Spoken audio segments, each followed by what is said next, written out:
Kok aku kaya binatang sirkus toh. Kok kaya binatang sirkus. Kok iso sirkus? Ini adalah penghormatan. Para penonton, ya berikan tepuk tangan yang meriah untuk kaya gajah lagi munggah apa ngono, apa munyok lagi ngopo ngono loh. Kowe munyuk. Yang biasa aja gitu, biasa. Rumangsamu sampean munyuk. Lah pancen sampean munyuk wedok aku lanange piye. Aku. Ya luar biasa, matur sembah nuwun sampun dipun timbali wonten Ngadirojo Madio. Ngadirejo ya. Oh bukan Rojo, Rejo. Rejo Kecamatan Wono Asri. Wono Asri Ngadirejo Balong Kore wonten dalemipun Bapak Darno. Bapak Darno ora Bapak Durno ngawur. Darno, D-A-R-N-O, Darno. Nah. Nggih. Terus Lan kula nderek mangayu bagyo Bapak Darno. Anggenipun sampun bolo krama kagen. Putranipun inggih menika Mas Dika kalian Mbak Sinten wau namine? Risti. Risti, Mas Dika kalian Mbak Risti sampun kalih taun kepengker. Kalih taun Utawa setunggal taun kepengker ora kepengker. Kalih lak wau kula sampun bicara-bicara. Waduh, ayo. Kalian ibu Darno ngaten kula tanglet Bu Darno napa sampun polokrama sampun dangu putranipun inggih Mbah sampun kalih taun kepengker ngaten kalih taun pacahya lajeng sakmenika putrane inggih sampun napa niku apa itu lahir itu apa sih sudah umur 14 bulan nggih lahir niku basa Jawane napa to Bayek. Babaran, suwile babaran pun kawan bela sasi kepengker. Ya kula nderek seneng, nderek remen, nderek mangayu bagya pokoke anggenipun polokrama saged awet, dangu saged langgeng anggenipun bebrayan. Lan putranipun saged migunani tumrap nusa lan bangsa. Lan la saged ndamel bangga tiyang sepuhipun. Bangga ki apa? Apa ya? Bangga apa ya basa Jawa? Bongbong. Bombong. Bongbong tiyang sepuhipun Bapak Darno kalian Bapak Darno wis engko iso sukses ing ngajeng tembenipun. Nggih. Karang dasaripun Bu Darno menika pendidik. Guru nggih kula tangleti guru napa Bu basa Indonesia napa Inggris dua-duanya wah bilingual bahasa guru SMP guru bahasa Indonesia lan guru basa Inggris ngerti ngono aku les Bu kalian jenengan monggo Bu Darno saged minggah kula ajeng boten oh nggih kula ajeng ngeraketaken pasederekan rencananipun terus to sing kakung Pak Darno ki mbiyen ngasta ana PU Bu Darno dados guru putrane ya ning PU mantune ning PU ning omah sik dodolan gedang walah tenan niku iki lho jiro luwi didol lho iki saniki gedange punya sendiri Bu wo gede-gede gedange ya gede-gede gede-gede ageng gedangipun menika berarti nggih ibu niku selain pendidik nggih bisa apa gemi anggenipun nglumpukaken apa harta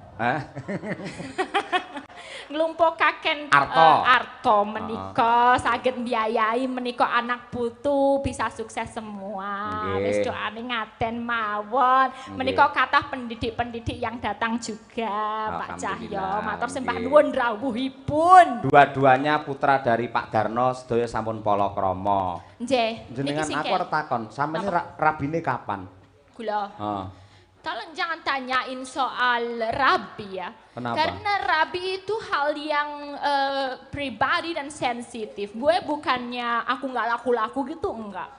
Bukan soal aku nggak laku-laku itu enggak. Aku khawatir loh Mbak Elisa. Apa? Khawatir rabi-rabi aja ngenteni aku aja lho ya. Ya mau masa aku sing nomor loro lah, Pak. Ora, Wong ya. po nek kula kalian Pak Cahyo dados sik nomor kali. Heeh. Ampun nggih, aja Pak yo tak goleki sing bener-bener setia. Loh, aku setia. Aku Tresno setia. tenan. Tresno lahir aku yo batin. an. Iso nganu nguripi. Wah, nguripi aku dalang kok. Ayo. Piye, golek Apa sing meneh piye ya? neh? Ayo komplit. Lucu. Oh, lucu darder ket sore ngono kok ya. Ayo. Apa meneh ya? Terampil. Trampil no aku, sawangen ora trampil piye to. Hei, lho trampil. Ayo. Ora gampang kesel. Oh, aku semangat telung bengi saya geni aku malahan ora nggih. Apa meneh ya? Ngayomi. Ngayomi malah sak rombongan tak ayomi kabeh. Lho. Ngayani. Ngayani sinden-sinden untuk gaji lantaran saka aku nyuwun Pak Darno lho. Kok komplit ya? Komplit. Apa sing durung ana? Masak iso ra? Masak. Kowe piye to wong lanang kon masak piye? Loh, dalam rumah tangga itu nggak harus yang cewek ning dapur apa ning kasur. Kabeh ki kudu seimbang gitu. Kayak nek ngerti-ngerti sing wedok pas loro ya engko gentenan tak masakke apa Bu? Wah, enak bos senenge nek dadi bojone. Ya tulung ya Pak gawekno sego goreng, ndoke matane loro. Malah aku wegah lek karo kowe matak-matakne bojo ngono iki. Kan itu Malah request medeni, spesial ngono lho karepku no. Nggih. Mbok menawa ini agamane sami kalian jenengan meneh Pak Darno. Nggih. Napa nggih? Oh Pak nggih. Lusius. Ayo. Nggih, kula nderek memuji. Kira-kira doa yang terbaik menurut jenengan, ayo pripun niku mempelai berdua. Loh, yang jelas itu kalau untuk mempelai itu kalau sudah disatukan oleh Tuhan itu nggak boleh dipisahkan oleh manusia. Ya, kuwi satu untuk selamanya. Kuwi sing kudu dieling-eling. Aja mendua, aja nambahi, aja dicerai-beraikan. Oh, Ngono. Kuwi Aku carane. ora nambahi aku iki, gur Lah? mengembangkan aku ki. Mengembangkan usaha. Jen derek ngaturaken panglipur. Nggih, wau enten sing Katur ngersakaken sedanten. anu Mbak, podang Apa? kuning Mbak. Ayo niku sing Podang jenengan kuning, maca wawan Jen. podang kuning sing Oh, dikersake. nggih, siap. Coba Niki kaya nggih apa? wonten saking sinten? Pak Pagi. Pundi? Pak Pagi remek. Leres Pak. Pak Pagi nggih. Nggih. Ngersake napa? Podang kuning. Podang sama. kuning. Oh nggih, Nggih, coba kaya sampun apa? menika wonten saweranipun setunggal atus Cocok. sewu. Yen sampean karo Mbak Tatin iki dadi bintang tamu pas. Sampean ki ratune podang kuning, Mbak Tatin iki lara kuning. Lah ya kuwi pas kuwi ngono kuwi. Wah, mripate plerok. Lerok. Iya. Upama Mbak Tatin dadi guru iki wangune guru apa ya? Hah? Guru olahraga, bener Pak. Itu guru yang baik nek dadi guru olahraga. Kok iso? Pamane engko nek murid-muridnya wayahe jam 6:30 kudu lari muter lapangan ping 3. Bu, aku kesel ya, aku tak jajan ya. Ya kan oleh jajano. Ah, wis jenise nek Mbak Tatin mesti baik kuwi. Baik apa kaya ngono kuwi ya. Dadi ora susut malah saya nambah ya. Heeh. Podang kuning Mbak Nggih, Lisa ya. siap. Kita mbok kangen suwi ora petuk karo jenengan Jian. Nggih, Pak. Kanca-kanca Madang Karai Mas Haji masih takon ae ora. Eh, Kapan Mbak Lisa? Kapan Mbak Lisa? Mas Haji. Iya. Nika saged kepanggih benjang nggih kepanggih wonten Jakarta. Oktober kalih Nggih. panjenengan. Alhamdulillah. Nggih. Nggih, terima kasih Mbak Elisa. Nggih. Monggo dipun bawani coba kaya Siap. apa? Podang kuninge. Nadyan wujud temong baksi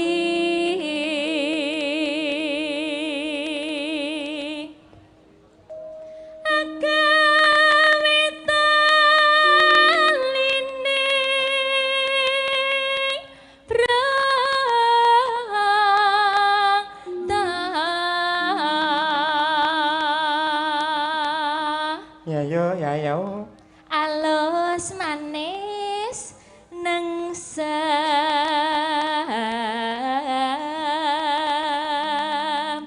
make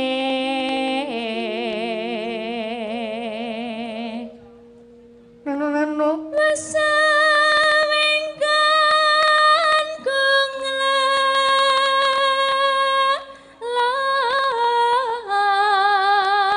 nang goleki si podang jenar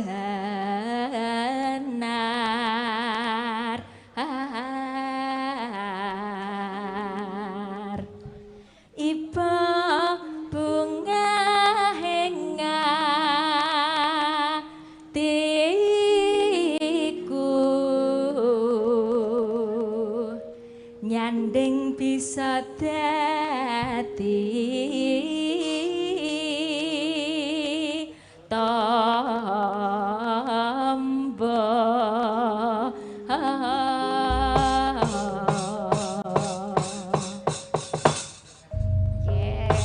Oke, wilujeng Niskala, sekena kita mbok kangen suarane Mbak Elisa. Wah, temenanan. Ya Mbak, dibacutke langsung ndandut kemawon. Monggo Mas Noval. Yuk.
Kalian keluarga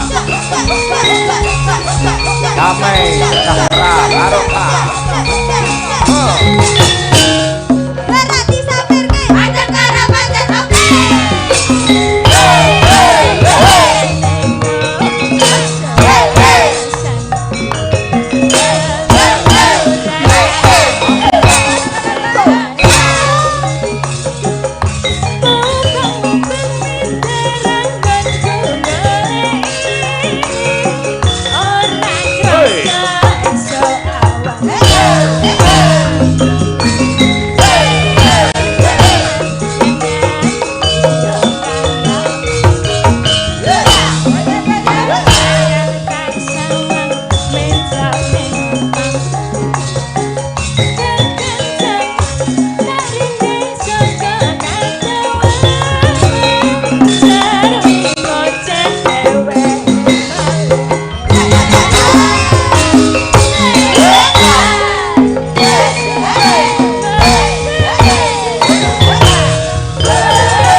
Ibu nyuwun tepuk tangan untuk Elisa Urcarus Alaso. Matur nuwun, sembah nuwun.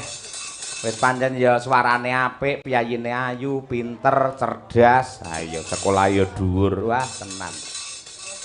Yo, saiki genti nanjake bintang tamu sing awake kaya kowe, Mbok. Ayo. Ayo ndang diglundungne rene drime yo. Ayo. Ayo. Aku nggumun sinden liyane iki do sumeh-sumeh lho.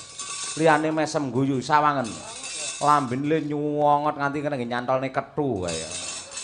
Mau ditimbali rene kon nglipur parane dhek ulate elik. Ayo. Wis ben, ayo. Ya dikurmati, ya dikurmati. La ilaha illallah. Ora Tin, ayo. Coba kaya apa Mbak Tatin Lestari Handayani Titot. Ayo, coba saka Sentolo iki. Nganggo apa? Ayo. Hormati coba kaya apa warung pojok. Yo, ngormati Mbak Tatin Lestari Handayani. Yo.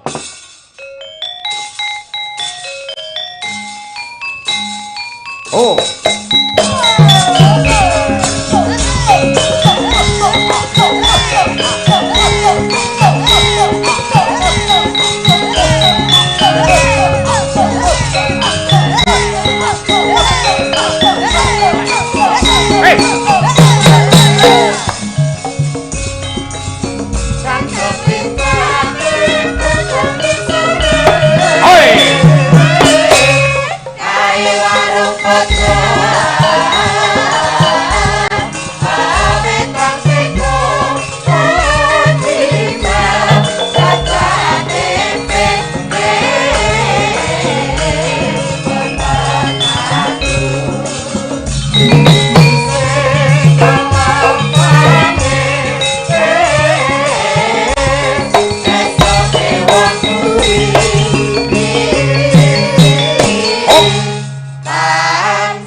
Awakmu ya ora nyawang mau Elisa lho.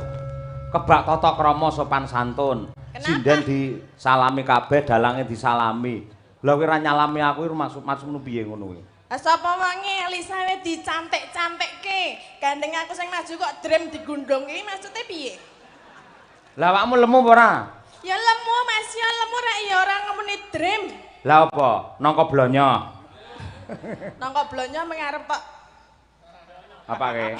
Biasane kan nangka kuwi enak legi manis. Lah ya sik madhep ora ana guyu sik, mesem. Nek karo masyarakat ten mriki ra apa-apa guyang-guyu lah aku nek karo dalange ya ket mau nganu aku terus kok ya. Lho, sampean iki iso teko kene ditimbali.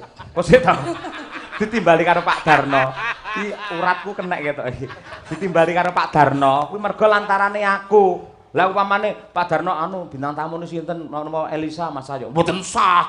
Mboten sah Elisa, mboten sah Tatin golek bintang tamu liyane. Sampeyan lek ora sida entuk rejeki nang kene to. Lah kudune matur nuwun karo aku. Lah nggih kula matur nuwun Pak Yoyo. Lha sing apik ngene. Matur nuwun Pak Dalang nggih, ngono kuwi. Lek ngene ngece. Tergantung kok ya. Jenengan ket mau ngelek-elek aku terus lho. Aku dandan ngene iki 2 jam kok nek tekan kene kok donekke tang. Donekke limbuk apa meneh mau? Kowe ora ngerti. Nek iki ratune podang kuning nek aku lara kuning bareng mau. Lah kowe lara kuning apa ora? Ora. Lah ora ya aja nesu, nyatane ora kok ya ngono kuwi. Mula wonge aja gampang tersinggung. Lek gampang nesu kaya ngene nuwun sewu. Elisa ya awet enom kaya ngono, sik cantik kaya ngono. Sampeyan susu saya tuwek lek nesu terus ngono kuwi. Kula kandhani nggih Mas Dalang yang terhormat. Nah iya, hormat. Maksudnya kula niku tergantung mungsuhe. Nek mungsuhe iki apik, aku ya apik. Ngono ya? Aduh Tatin, ya ampun. Sugeng rawuh wonten ing Adireja mriki Mbak Tatin nggih. Pripun kabare ya ampun. Sakniki kok awake ya ampun, luar biasa. Jan kaya bulus. Aku tiwas guyang-guyu lho Mas. Bulus ki apa kleru? Bojomu jenenge sapa? Tulus. Lah ya lek kowe ndang bulus apa kleru ngono kuwi? Lah ya Bu Tatin apa Bu Tulus ora bulus. Kosek to, kuwi aja kae lho jenenge iki jenenge Bu Kesi ya. Iki lak bojone Pak Cahyo. Berarti kan iki bojone Bu Cahyo utawa Bu ya ngono kuwi wis kenek. Ngono kuwi. Ora perlu sampean memprotes seperti itu. Kesi jenengan donekke buaya lho. Buaya. Kupingmu bosok kuwi ora. Buaya buaya ora. Lah iki mangke tak kuwi. Lah ya nek tak ya sing penak aku kan. Lah kene salim kene. Ora suwi ra petuk bareng salaman. Kene coba kaya apa Cahayu. Ayo. Ayu banget kowe disawang kok sedotan. Ayo kene. Sedotan kuwi sing ana cendole to, dadi genah bruwet. Heeh, kene salim kene. Lah sampean umure kok sepiro. Cantik. Munggah ora? Munggah rene no. Munggah. Biasane lek yo munggah dhewe ta kowe. Ayo kene Cahayu nggih. Pripun kabare sehat nggih?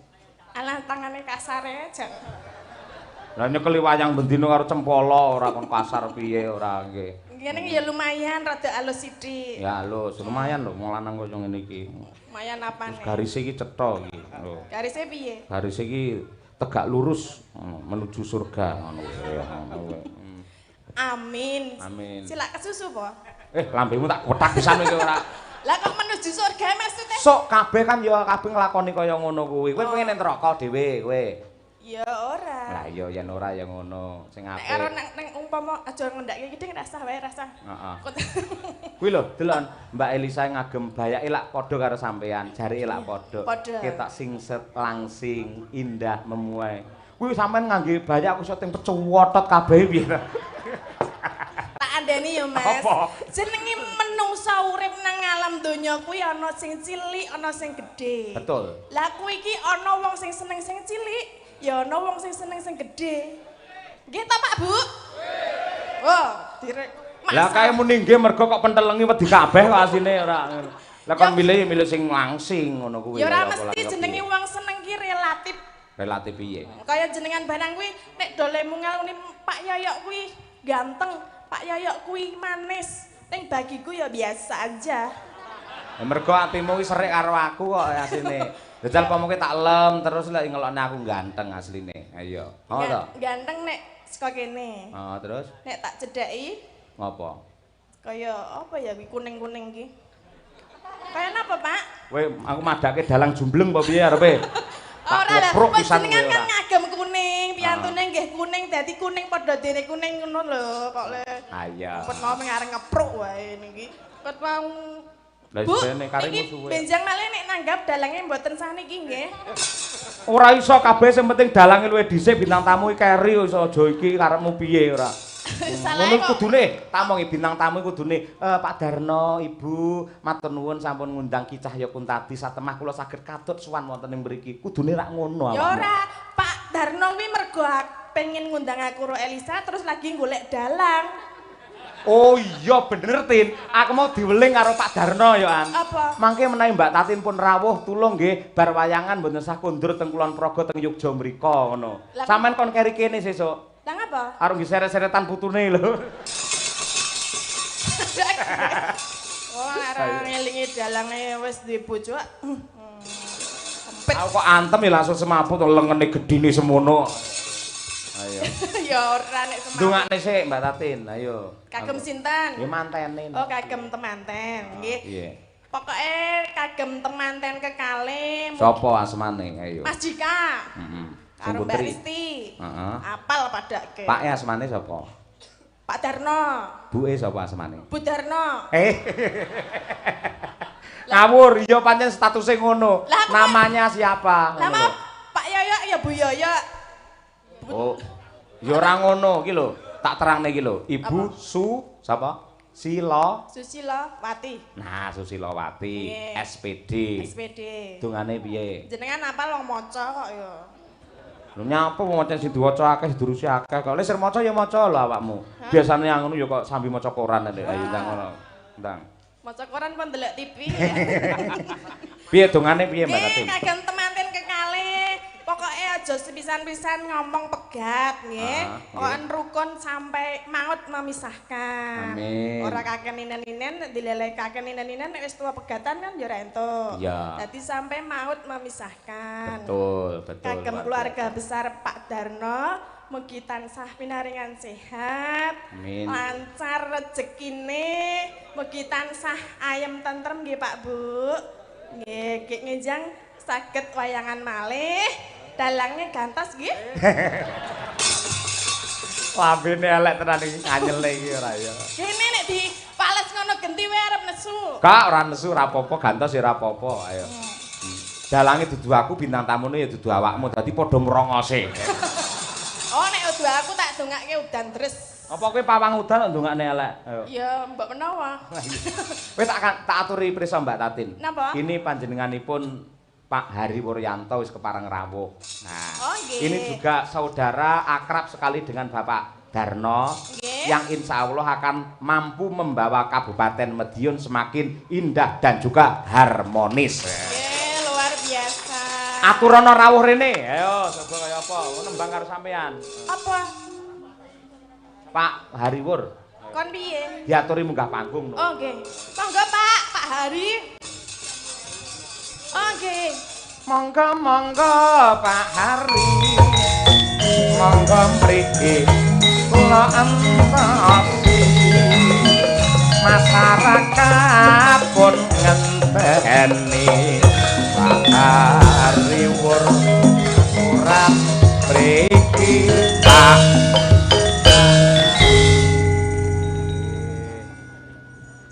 Mriki Pak, nggih.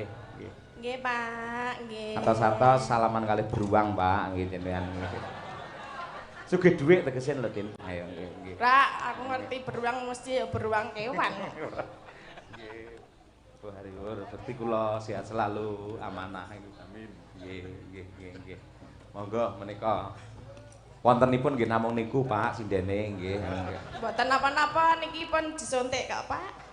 Dadi aman.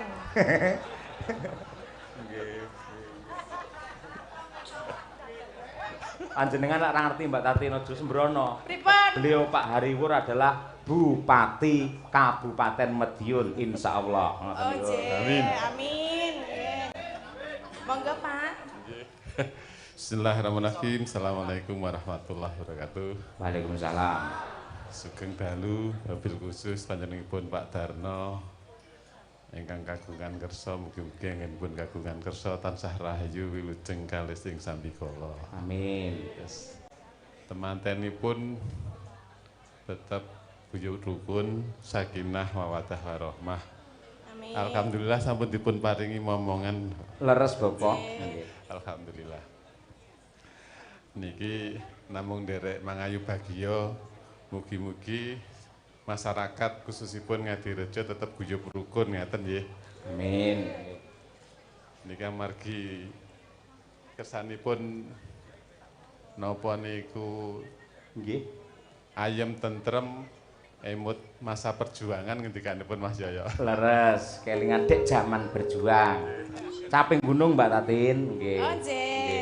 Menika sing nembang panjenengan, Pak. Nggih, Bu Tatin. Bu Tatin jenengan kok malah arep merintah wong piye to Tin iki? Aku ki takon. Ora nggih. Angel men. Sing ati-ati cedhak karo pejabat barang kok ya. Aman nggih, Pak nggih. Aman. Jenengan tak nggih mboten napa-napa ta kula cedhaki ngenten. Mboten. Mboten. Kok gumujeng ta, Pak? Lah terus pripun mosok nesu? Mboten sandredeg to. Biasa mawon. Alhamdulillah. Ora ngerti to. niki, nggih. Pak Hariwur ki PSHT lho. Pencak silat. Boleh aneh-aneh di T kok ayo. Di apa? Di T. Lah ra apa-apa kan jenengku Tatin. Wah. Sama-sama Oh, ya. teh jadi Titat jodoh. ya, titat ya. Bener kowe. Awakmu le cedhak karo Piai Kakung terus sugih kok malah cerdas men Tin. Hah? Ya, Cerdas. kandene aku delok-delok mung suwe kok ya. Ya sampean sing bawa pangkur sik. Oh nggih. Kula Pak sing Nggih. bawa. Monggo. Kok kaya gila to Pak? Kok nek ngomatke gur setitik mlerok tok. Ya Tin. Saiki kok ana laler nandi-nandi to iki. Mula kowe adusa ora. Sinden ra tau adus ora. Saking dene iki lalere kok ya. Aku kan manis dadi dikroyok laler. Ah iya, kencing manis. Wah, pancene dalang. Ya Tin. Iya, oh ya yo ya yo. Sarep mangapi lho. Sawane aku. Kok malah guyu? Lah ya, ora. Ayo sinden kok mangap ae.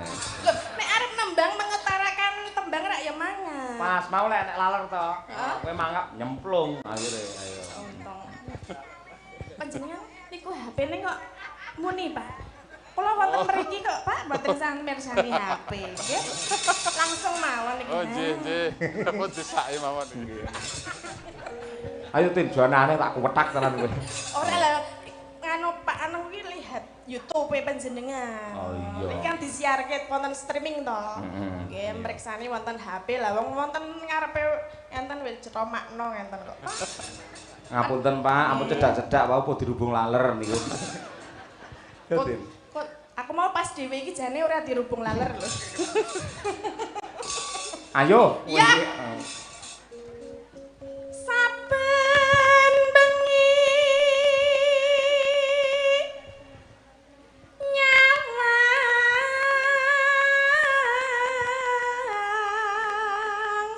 nyawang konang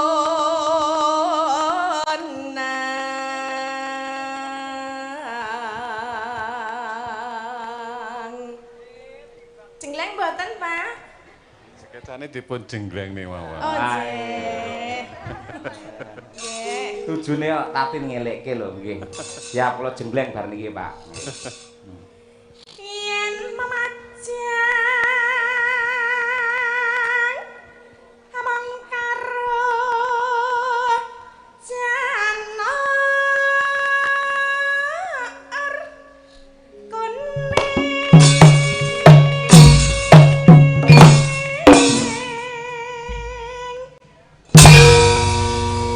Pripun Pak jenglengane? Luar biasa. Luar biasa.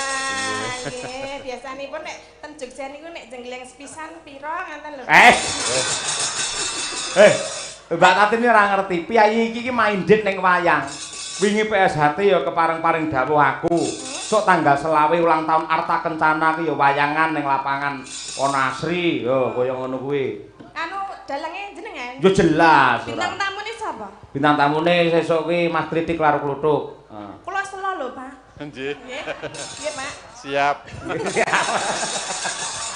Pak Hari ampun ajre lho Pak, negur kaya ngono wedi lho. Ayo. Anggipun santai mawon dianggep kaya nek anu napa niku lho, suami istri napa pripun? Weh. Asa dipanggung nang tanggung ngono lho, ora tenanan. Iya, baca Natin. Nggih. Kembang wae watan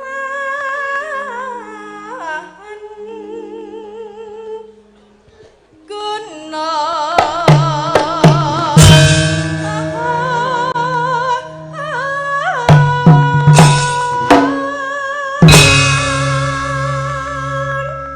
Pokoke lek Tatin iki ketanggor piyayi kaya Pak Hariwur ngono iki dheke mati kutu.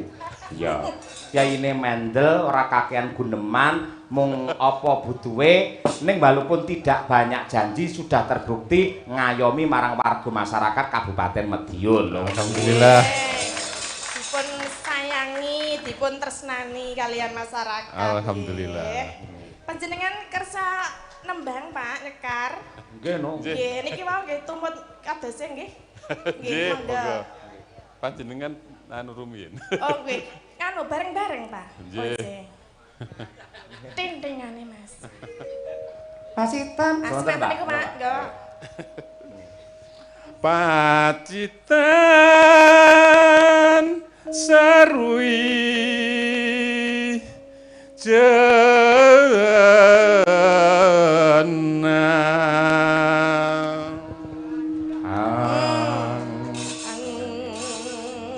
Aku sing benake nggih. Nggih.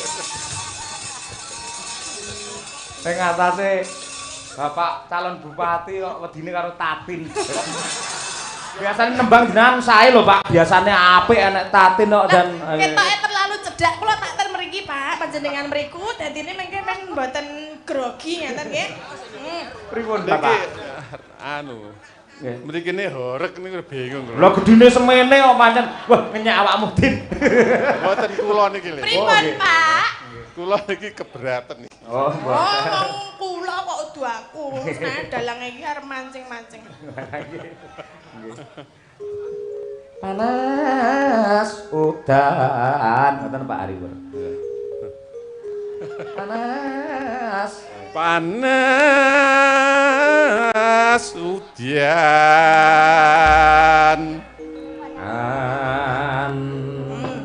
Ayo Tatin, pari antin. Ayo. Nyanyo nyanyo. Buat siapa dulu? Bebas. Bebas. Oh, nggih. Sopo sing lemu? Ana ula. Iya. Apa sing dawa? Cendak buntute. Heeh. Mugi keluarga Pak Darno sehat-sehat awake. Allahumma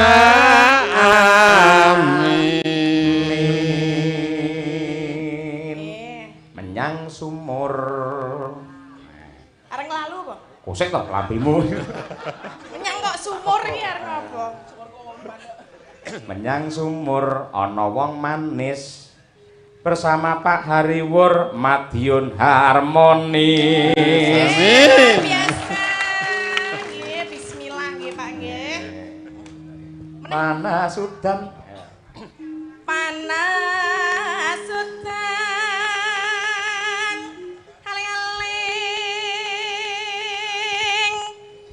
caping gunung. Yuk.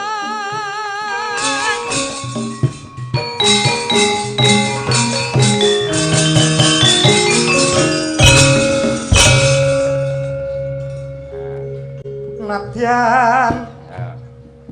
Nadyan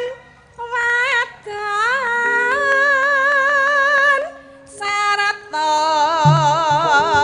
Swara suling ngetan kali mulon masuk langgang caping gunung sesarengan kalian Bapak Hariwur.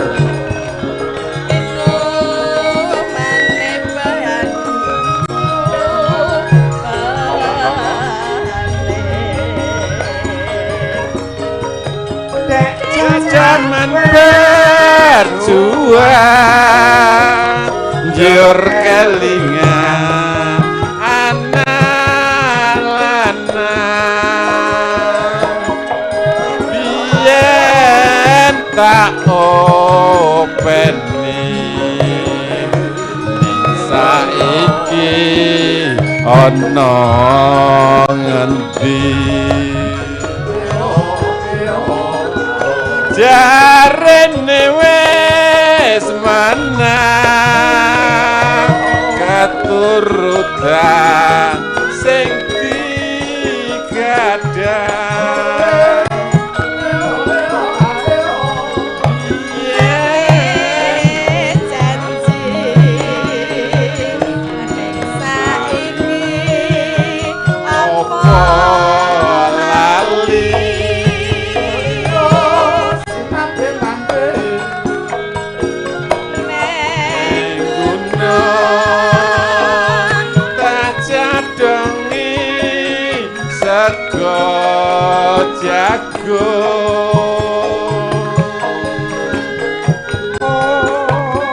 yen mendung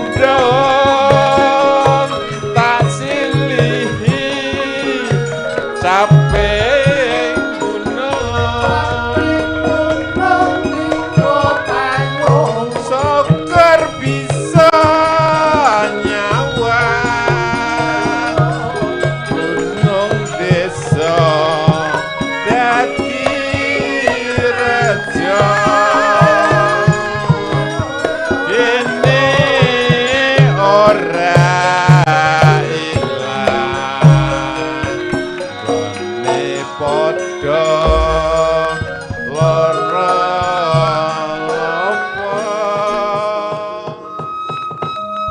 Para lenggah nyuwun tepuk tangan untuk Bapak Hariwur Yanto, luar biasa Kyai budaya ngayomi seni lan warga masyarakat nggih.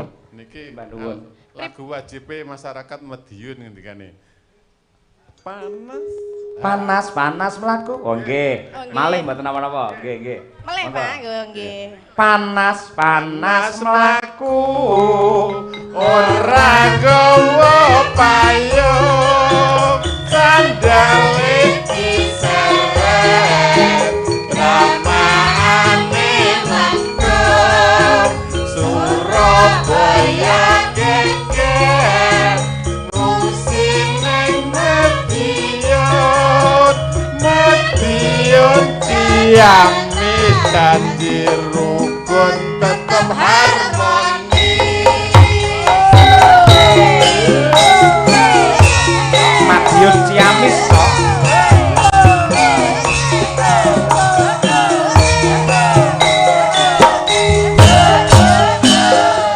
Yuk. Panas laku ora gawa payung sandale diseret lamane mengko Surabaya geger ngungsine Madiun Ciamis janji rukun tetep harmoni. Matur suwun Pak saya mugi-mugi anggenipun kagungan kersa Pak Darno tansah rahayu wilujeng kalih ing sambikala. Matur suwun. Assalamualaikum warahmatullahi wabarakatuh. Waalaikumsalam warahmatullahi wabarakatuh. Sembah nuwun Bapak Hariwur katresnanipun dumateng Pak Darno lan ugi sedaya warga masyarakat sumrambahipun Menika napa, kanca-kanca. Pak? Alah mendadak repot-repot, Pak. Matur nuwun. Modele lho entuk dhuwit nek kemenyek. Lah ya kabeh diparingi aku ya alhamdulillah. Mbak Lisa berdiri ngantani Mbak Tatin. Ayo. Nggih. Wah, coba kaya apa? Wah. Luar biasa. Ki, dulurmu lan wedok iso kaya ngono iki piye lek entuk dhuwit. Wis biasa Wes iki. biasa, udah biasa. Ini kan yang dibagi satu-satu. Ah. Sing ora dibagi siji-siji wes biasane wes diincer. Ya kan biasa ngono kuwi. Iya. Ket jaman Pak Eno. Iya. Jan gemi kok. Neng iki ya biasane ya tetep njaluk ning anu wakil aku ngono lho. Jane ya didum ya. Didom. Ayo. Ayo ngaku ora. Ya didom ning carane perbandingane cara 100 sih kowe sing 7 aku sing 3. Lah aku sing njaluk kok. Lah. Bareng ngomong ngono Aku malah piawak. mekrok to malian. Bareng ngomongnya dhuwit mekrok deh lah. Ya ngono kuwi. Oh ya aku ya ngerti kowe mbiyen ngajari aku piye srepek playon ngono ning jajarku dadi ya ora apa-apa kowe sing akeh ora apa-apa ora masalah. Ya ngono kuwi jenenge kanca iki. Pasok aku pasok. Mas saiki Mbak Elisa Dek ya sugih to akhire. Sapa? Sugih apa ora? Sinten kula? Kuwi lho, Mbak Tatin. Mbak Tatin. Oh, tukang ngemploki saweran ngene lho. Ya sugih Kok kok. ngemploki? Maksudnya piye ngemploki? Ora paribasan lagi mau Elisa sing ngomong kok. Kowe menteleng karo aku nyapa? Lah kok- Elisa ki omong ki untuk 3, kowe untuk 7 kaya ngono kuwi lho. Hmm. Berarti ngemplok nek kanca-kancamu kuwi berarti ngono kuwi. Ya ora, jenise ngono kuwi mbiyen. Nek Iya. sapa sing maju kuwi jatahe sing luwih akeh. Nah, itu sakjane adil itu tidak berarti sama. Orang rungokno.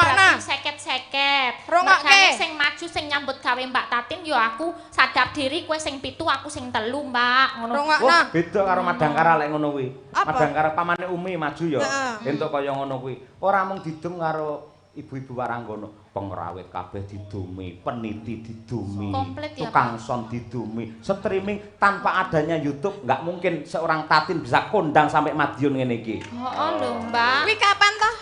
Kapan? Tiap hari ngono kuwi. Sapa Sindian Madangkara? Madangkara. toh? Anak aku tuh Sindian Madangkara kok. Ya nekat tenan. Angel iki. Lah piye? Oh. Pendiriannya tetek-tetek Mbak Tatin yo ngono. Wis terkenal. Lah ngono, saiki nembang cah loro, ayo. Nembang napa? Mau tembang-tembang lawas saiki sing ala sekarang men dicintai oleh anak-anak muda sekarang lan mempelai berdua supaya bisa lestari. Well, sekali siap. Monggo para kadang-kadang Madangkara katur sedaya para lenggah tembang lestari. Ugi ngangepareng monitor lumantar streaming Kuntadi Channel sugeng laras sedaya kemawon. Mbak Tatin melawan Mbak Elisa. Yuk, dados.